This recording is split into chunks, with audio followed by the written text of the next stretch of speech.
அனைவருக்கும் வணக்கம். Welcome to Srinivasam சமையல். இன்னைக்கு ஸ்ரீனிவாசம் சமையல்ல ரொம்ப அட்டகாசமான ஒரு சிக்கன் வெரைட்டி பார்க்க போறோம். அதுதான் சிக்கன் சுக்கா.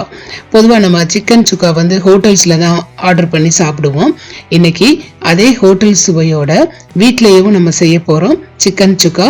இது சிக்கன் கீ ரோஸ்ட் அப்படின்னு கூட சொல்லலாம். ஏன்னா இது முழுக்க முழுக்க நம்ம நெய்ல தான் செய்ய போறோம். சிக்கன் சுக்கா எப்படி செய்யறதுன்னு பார்க்கலாம்.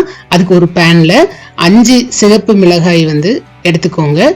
சிவப்பு மிளகாய் இது நல்லா காரமா இருக்கும், அதனால நான் 5 எடுத்திருக்கிறேன். நீங்க உங்க காரத்துக்கு தகுந்த மாதிரி கூடவோ குறைக்கவோ செஞ்சுக்கோங்க. இதை கருகாம லேசா வறுத்துக்கோங்க. இந்த மாதிரி வறுத்தா போதும். இப்போ அதே பேன்லயவும் ஒரு 2 டேபிள் ஸ்பூன் அளவுக்கு கொத்தமல்லி விதை சேர்த்துக்கோங்க. 1 டேபிள் ஸ்பூன் அளவுக்கு பெப்பர், அதாவது மிளகு சேர்த்துக்கோங்க. 2 டேபிள் ஸ்பூன் அளவுக்கு சீரகம் சேர்த்துக்கோங்க. அது கூடவே 1 டேபிள் ஸ்பூன் அளவுக்கு சோம்பு சேர்த்துக்கோங்க. இது எல்லாத்தையுமே நல்ல வாசனை வர்ற வரைக்கும் வறுத்துக்கோங்க. இன்னைக்கு நம்ம சிக்கன் சுக்காக்கு மசாலா வீட்டிலேயே தயாரிக்க போறோம். இந்த அளவுக்கு வறுத்தா போதும். இப்போ இது எல்லாத்தையுமே மிக்சியில போட்டு நல்லா பேஸ்டா அரைச்சிக்கோங்க. வாங்க இப்ப மசாலா அரைச்சிடலாம். இப்ப பாருங்க, நம்ம மசாலா அரைச்சாச்சு. இப்ப சிக்கன் சுக்கா பண்றதுக்கு நான் 1/2 கிலோ அளவுக்கு சிக்கனை நல்லா சுத்தம் பண்ணி அது கூட 1/2 டீஸ்பூன் அளவுக்கு மஞ்சள் சேர்த்துக்கோங்க. இதோட நம்ம அரைச்சு வச்சிருந்த விழுதையும் சேர்த்துக்கோங்க. சேர்த்துட்டு இது கூடவே 3 டேபிள் ஸ்பூன் அளவுக்கு ஃப்ரெஷ்ஷான தயிர் சேர்த்துக்கோங்க. தயிர் புளிப்பா இருக்கக்கூடாது. அது கூடவே தேவையான அளவு உப்பு சேர்த்துக்கோங்க. சேர்த்துட்டு கைகளால இது நல்லா பிசைஞ்சிருங்க.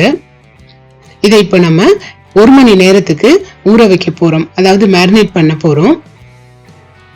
இப்போ இது கூடவே 1 டேபிள் ஸ்பூன் அளவுக்கு இஞ்சி பூண்டு விழுது சேர்த்துக்கோங்க. நான் முதல்ல சேர்க்கறதுக்கு மறந்துட்டேன். அதையும் கைகளால நல்லா கலந்து விட்டுருங்க. இப்போ 1 மணி நேரம் இது நல்லா ஊறட்டும். இப்ப பாருங்க, 1 மணி நேரம் ஆயிருச்சு. நம்ம இப்ப சிக்கன் சுக்கா பண்ணலாம். இப்ப சிக்கன் சுக்கா பண்றதுக்கு நான் ஒரு பேன்ல 2 டேபிள் ஸ்பூன் அளவுக்கு நெய் சேர்த்திருக்கேன். நெய் நல்லா உருகுனதும் அது கூடவே பெரிய வெங்காயம் இந்த மாதிரி சின்ன சின்னதா வெட்டி அதையும் கூட சேர்த்துக்கோங்க. வெங்காயம் சேர்க்கறதுனால சிக்கன் சுக்கா ரொம்ப டேஸ்டா இருக்கும். வெங்காயம் நல்லா வதக்கிருங்க. நல்லா ப்ரௌன் ஆகுற வரைக்கும் வதக்கிருங்க. இப்போ இது கூடவே நம்ம மேரினேட் பண்ணி வச்சிருந்த சிக்கன் துண்டுகளை சேர்த்துக்க போறோம். இப்ப எல்லா சிக்கன் துண்டுகளையும் நம்ம கூட சேர்த்துட்டோம். அது கூடவே மீதி இருக்கிற மசாலாவையும் சேர்த்துருங்க.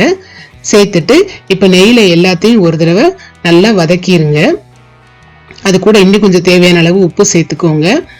இப்ப இந்த சிக்கன் துண்டுகள் எல்லாத்தையும் மூடி வச்சிருங்க. இது ஒரு 10 நிமிஷம் வரைக்கும் நல்லா ரோஸ்ட் ஆகணும். இப்ப பாருங்க, 10 நிமிஷம் ஆயிருச்சு. நம்ம இதுல போட்ட நெய்யெல்லாம் நல்லா பிரிஞ்சு வந்துருச்சு. சிக்கன் சுக்கா பண்றப்ப நீங்க நல்ல ஸ்டவ்வை சிம்ல வச்சுக்கோங்க. கொஞ்சம் கூட அடி பிடிக்க கூடாது. பாருங்க, அடி பிடிக்கவே இல்லை. இதை நல்லா ஒரு தடவை பரட்டி விட்டுருங்க. இப்ப சிக்கன் சுக்கா இன்னமும் நல்லா டேஸ்டா இருக்கிறதுக்காக இதை இன்னமும் ஒரு 2 நிமிஷம் நான் ரோஸ்ட் பண்ண போறேன். 2 நிமிஷம் மூடி வச்சுக்கோங்க. அப்ப இன்னமும் நல்லா மொறுமொறுப்பா இருக்கும். இது இப்ப பாருங்க, சூப்பரா தயாராயிருச்சு.